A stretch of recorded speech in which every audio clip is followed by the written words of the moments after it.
Buenos días, licenciada Sandra. Le saluda Melissa Jordán de su clase de Derecho Constitucional. En esta ocasión yo le voy a explicar un poco sobre las fuentes del derecho constitucional.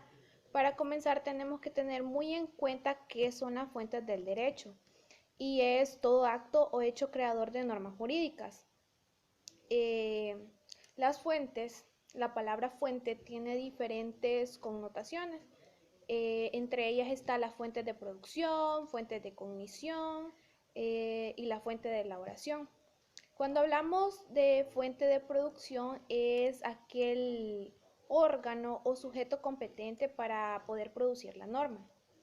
En nuestro país sería el órgano estatal, la Asamblea Legislativa, que está estipulado en el artículo 121 de nuestra Constitución. Y también el presidente de la República, que está regulado en el artículo 133 de nuestra Constitución. Luego tenemos la fuente de cognición, que es todo aquel acto o documento en el cual se contienen todas las normas jurídicas. Puede estar constituido en forma de ley, que es formalmente legislativo, y también puede estar en reglamento, que es formalmente administrativo. Luego encontramos lo que es la fuente de elaboración. Y la fuente de elaboración es el procedimiento de creación de las normas, en el cual el ordenamiento jurídico le reconoce idoneidad. Cuando hablamos de esto, es decir, que reúne como las condiciones necesarias para poder realizar una función a determinadas personas y órganos estatales, como por ejemplo la Constitución, que es la que habilita a los funcionarios públicos de nuestro país y a los órganos las funciones. Cuando nos referimos, ahora bien, nos vamos a referir a lo que es las fuentes del derecho constitucional de nuestro país, que son las fuentes del derecho constitucional salvadoreño. Se clasifican en dos grupos, en reales o materiales y formales.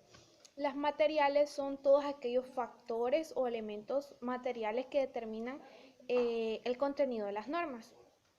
En forma general, son los hechos que engendran el derecho.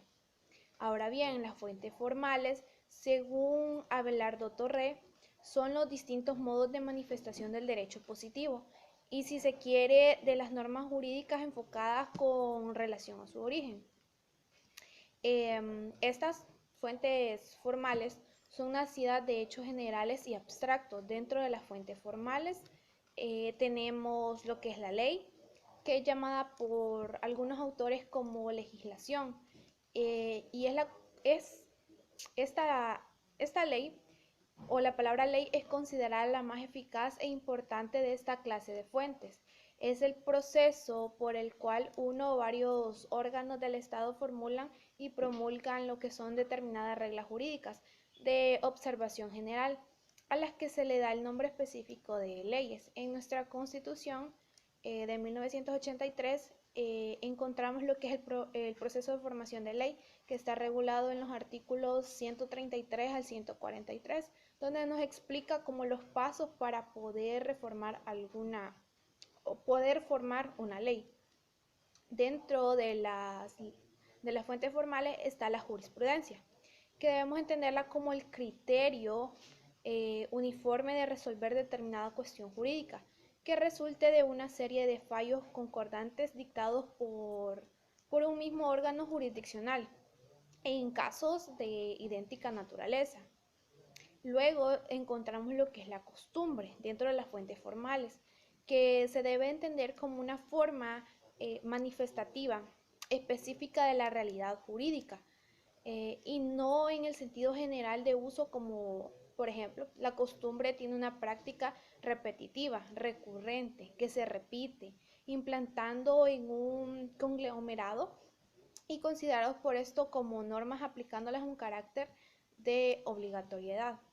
Dentro de los que son las fuentes encontramos las fuentes directas y las fuentes indirectas.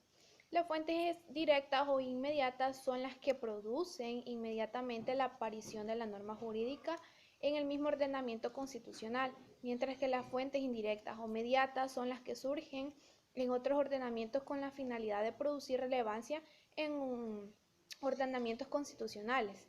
En las fuentes directas encontramos la Constitución y la costumbre, y en las fuentes indirectas la jurisprudencia y el derecho internacional. Y así hasta aquí he llegado con mi exposición. Muchas gracias por su atención prestada.